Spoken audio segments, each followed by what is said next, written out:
This is Money in Main Street. Today, our CEO sit-down is focusing on Hurricane Sandy and your business. To help guide us, we've invited Jon Ten Haagen of the Ten Haagen Financial Group.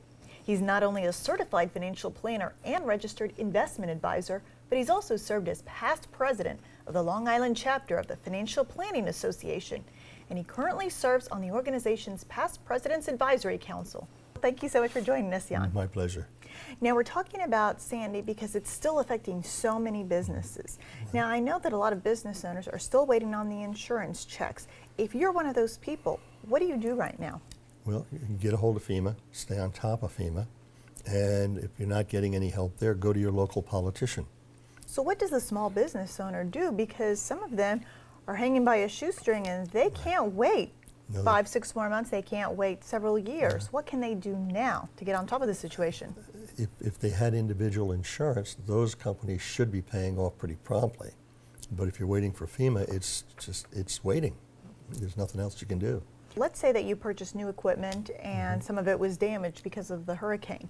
What do you tell your financial planner? What do you tell your accountant? You go to your accountant and ask him to find every deduction that you can get for the lost equipment. You go to your banker to get the loans in place for the new equipment, and then go from there. Now, what are you hearing from bankers as far as how they're approaching these kinds of businesses who are in this kind of situation? Well, same as with mortgages a few years ago. They're looking a lot harder at how much do you have, what's your equity in the company, et cetera. They're not just going to give you a loan because you need one.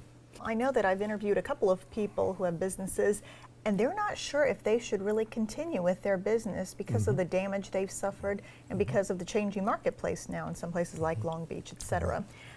If you're one of those people, what questions do you need to ask yourself to decide whether you continue or not? Well, do I want to continue? Is your product or service viable in today's marketplace? For example, I have a client that had a camera store, and they stayed with film camera. They didn't go to the digital age. And one reason they didn't is because every box store has digital cameras, so there's really no money to be made there. So is it viable or not? Am I in a flood zone? Do I want to rebuild there? Because the insurance is going to be staggering. And for every foot, they say that every foot that you build up, if you're going to stay there, it's $10,000 just for the build up, not including air conditioning and heating and plumbing and electric, et cetera. So it's a very expensive proposition. Then, now, what do you mean the buildup?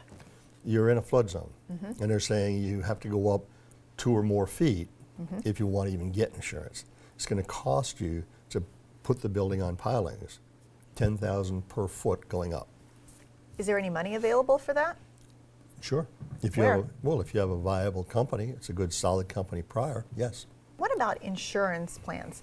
I've heard of business interruption insurance. How does that work? And give us a brief explanation of that and any other insurance that you think is critical for people in that area.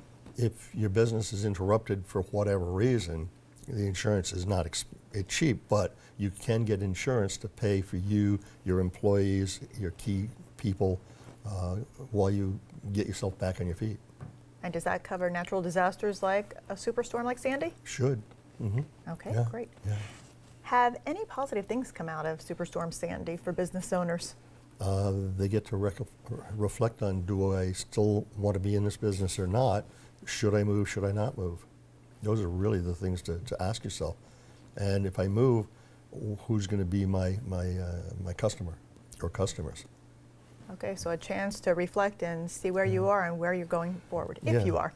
Right. I mean, Okay. it's making people a lot more aware of what could happen out there and be prepared. Well, thank you so much for joining us, Jon. My pleasure. We'll be right back with more Money in Main Street. Don't go away.